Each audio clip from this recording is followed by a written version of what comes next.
ప్రస్తుతం మనతో పాటు ఉన్నారు అగస్త్య స్పిరిచువల్ ఆర్గనైజేషన్ వ్యవస్థాపకులు క్రియాయోగి ఆదూరి ఉదయ్ భాస్కర్ గారు. గురుగారితో మాట్లాడి మన ప్రతి పండుగ వెనుకున్న శాస్త్రం ఏంటి, మనం ఆ రోజు పాటించే నియమాల వెనుకున్న కారణాలు, రహస్యాలు ఏంటో వివరంగా తెలుసుకుందాం. నమస్కారం గురుగారు. నమస్కారం అండి. గురుగారు, శివ పంచాక్షరి మంత్రం యొక్క విశిష్టత తెలియజేస్తారా? తప్పనిసరిగా అండి. అందరికీ మనకి గంగా ప్రధానం, కాశీ తెలవని వాళ్ళు ఎవరు లేరు. ఈశ్వరుడు ప్రధానం, కాశీ విశ్వేశ్వరుడు, అంటే విశ్వానికి ఈశ్వరుడు, యూనివర్సల్ నాలెడ్జ్, యూనివర్సల్ ఫోర్స్.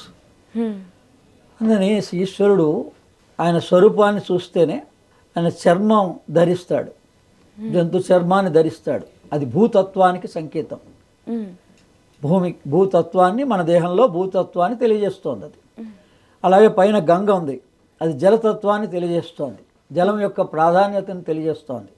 మనం జలం రోజు తప్పనిసరిగా సఫిషియెంట్ వాటర్ తీసుకోవాలి అని.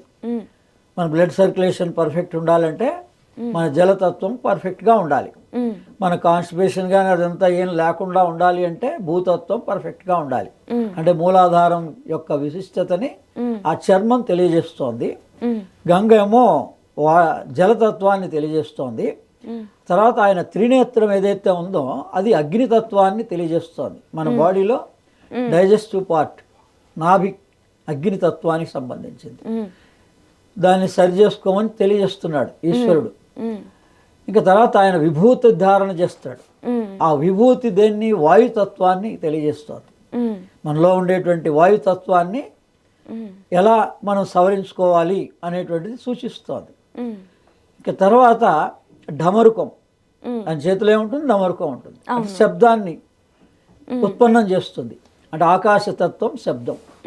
అంటే మనం కనిపించేటువంటి భూమి, జలము, అగ్ని, వాయువు, ఆకాశం, ఈ పంచభూతాలు అంటారు. 5 ఎలిమెంటల్ బాడీ అని సైన్స్ కూడా మనకి ఏం చెప్తోంది. ఈ బాడీ ఎవరు అంటే 5 ఎలిమెంటల్ బాడీ.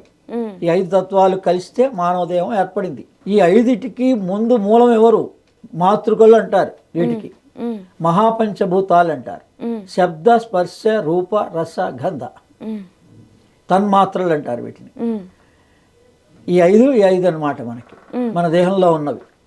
మనం ఎలా గుర్తుపట్టచ్చు వాటిని అంటే శబ్దం ద్వారా, స్పర్శ ద్వారా, శబ్ద, స్పర్శ, రూప, రస, గంధ. ఈ 5 కూడా మనం సాధన చేస్తే మన దేహంలోంచి అద్భుతమైనటువంటి, మనకి ఏదైతే ఆజ్ఞాచక్రంలో ఒక జ్యోతి దర్శనం కలుగుతుందో ఈ పంచాక్షరి మంత్రం ద్వారా, కేవలం ఓం నమ శివాయ అనే పంచాక్షరి మంత్రం, ఇది అందరూ తల్లిదండ్రి పిల్లలకి అందరికీ ఇవ్వచ్చు. ఓకే ఓకే గురుగారు, ఇది ప్రతి ఒక్కరు చదవచ్చు అంటారు. అయితే ఏమీ భేదాలు లేవు, వీళ్ళే చదవాలి వాళ్ళే చదవాలి. మనం అక్షరాభ్యాసం చేసేటప్పుడే పిల్లలకి తల్లిదండ్రులు కూడా దగ్గర కూర్చోబెట్టి, బ్రాహ్మడు సాక్షి స్వరూపంగా ఉంటాడు, తల్లిదండ్రే కదా అక్షరాభ్యాసం చేయించేది. అక్కడ ఏమన్నారు, ఓం నమ శివాయ సిద్ధం నమమా అని అక్షరాభ్యాసం చేయించాలి. మనం అటువంటి దాన్ని పోగొట్టుకొని డైరెక్ట్గానే ఏబిసిడీలు నేర్పించే స్కూల్ పంపుతున్నాం. అక్కడ మనకు పోయింది. అందుకని ప్రతి తల్లిదండ్రి తమ పిల్లలకి ఈ పంచాక్షరి ఉపదేశం చెయ్యాలి బాల్యంలోనే. అందుకని ఈ 5 తత్వాలు కదా, ఈ 5 తత్వాల గురించిన నాలెడ్జ్ వాళ్ళకి నేర్పాలి. అందుకని ఈ ఓం నమ శివాయ అనే దాంట్లో గురుముఖత. ఇప్పుడు గురుముఖత మరి ఎలా దీక్షగా తెలుసుకోవాలండి అంటే, అప్పుడు గురుముఖత తెలుసుకున్నప్పుడు ఓం అనేటువంటిది ఈ సర్వ జగత్తు కూడా, ఈ సర్వ దేవతలకు కూడా శబ్దస్వరూపంగా సూర్యుడు. ఇప్పుడు మనందరికీ ప్రత్యక్ష భగవానుడు సూర్యుడు. సూర్యుడిలో ఉన్న శబ్దం ఓంకారం. అందుకని సర్వదేవత శబ్దస్వరూపంగా ఎలా ఉన్నారండి అంటే ఓంకారమే. అందుకని ఈ ఓం అనేటువంటిది శిరోభాగంలో ఉంటుంది మనకి. అందుకని ఓం అని ఎక్కడ భావించాలండి మనం అంటే, దేహంలో పై భాగాన్ని ఓం అని భావించాలి. నా తర్వాత వెంటనే నాభి. మన ప్రధానమైనటువంటి దేహంలో తల్లికి మనకి ఉన్న కనెక్షన్ నాభి దగ్గర. అందుకని ఇక్కడ మొట్టమొదట భావించాలి ఓం నా. మా మన అంటే ఎక్కడ అంటున్నాం మనం, విశుద్ధి చక్రం దగ్గర. మనంగానే ఈ విశుద్ధి చక్రం దగ్గర భావించాలి. అంటే గరళంలో ఉన్నాడు ఈశ్వరుడు, గరళంలో ఆయన ఆ విషయానంతా దాచుకున్నాడు అని చెప్పేసి అలా మనకు కథగా ఎందుకు చెప్పారంటే నెక్స్ట్ ఇంపార్టెంట్ పాయింట్ విశుద్ధి చక్రం. ఇక్కడ కంఠం, మనం వాక్కు ఎలా పలకాలన్నా వీటన్నిటికీ కూడా మన చదువు బాగా రావాలన్నా వాక్ శక్తి ఇక్కడ ఉంటుంది.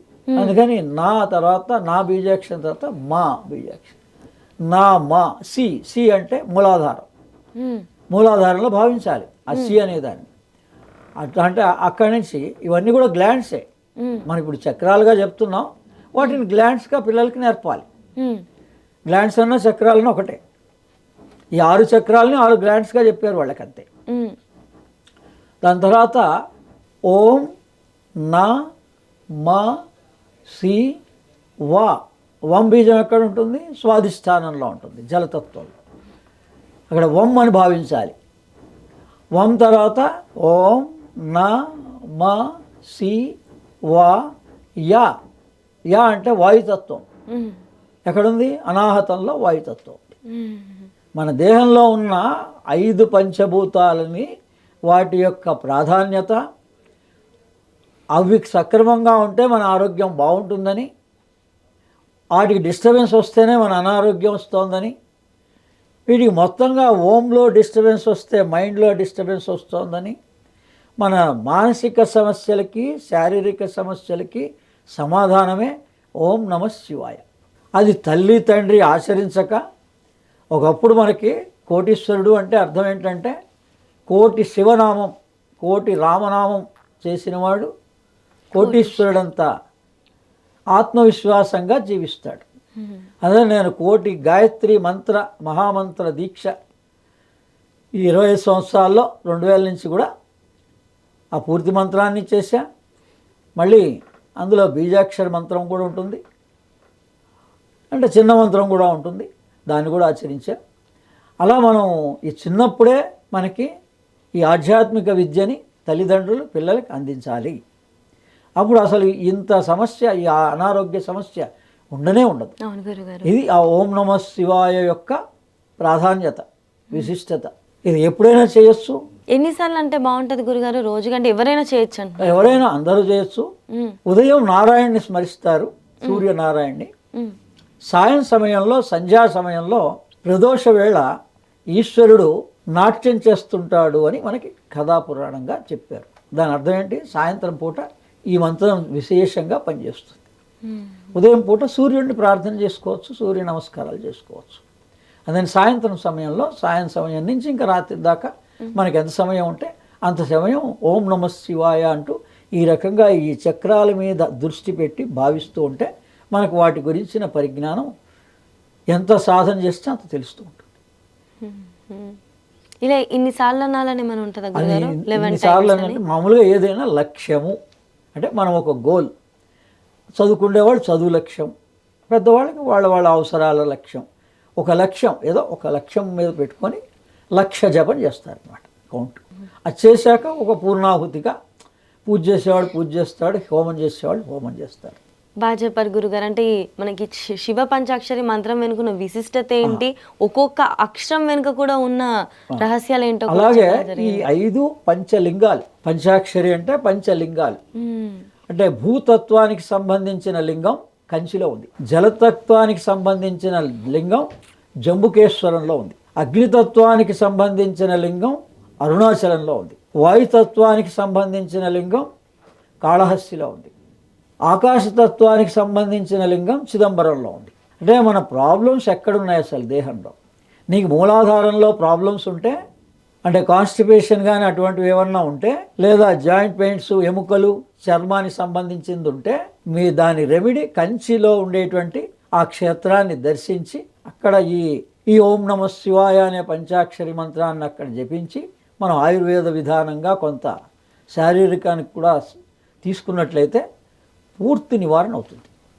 అలాగే జలతత్వం, ఎడినల్ గ్లాండ్ ప్రాబ్లమ్స్ ఏమన్నా ఉంటే వాటికి సంబంధించింది జంబుకేశ్వర లింగంలో. ఇంకా డైజెస్టివ్ పార్ట్, ఇప్పుడు షుగర్ పేషెంట్స్ ఉన్నారు, అందరూ ఎందుకు తిరుగుతున్నారు అరుణాచలం వాళ్ళకి తెలియదు. ఏ ఉద్దేశంతో? అక్కడ ఏం రెమెడీ జరుగుతుంది? అగ్నితత్వ సంబంధమైంది కాబట్టి దాన్ని మనం కనుక ఉపయోగించుకుంటే అక్కడ డయాబెటీస్ సమస్యలన్నీ నివారణ అవుతాయి. ఆ దృష్టి ప్రధానం కదా, మనం ఎందుకు చేస్తున్నామో ఆ దృష్టితో చేస్తే ఆ సమస్య నివారణ అవుతుంది. మన భగవంతుడే మనకు కావాల్సిన వైద్యాన్ని ఏదో రూపంగా అందిస్తాడు. ఓ మనిషి ద్వారా అందించవచ్చు, పుస్తకం ద్వారా అందించవచ్చు, ఏదో ద్వారా మనకు కావాల్సిన భగవంతుడు జ్ఞానాన్ని అందిస్తాడు అందరికీ సమానంగా.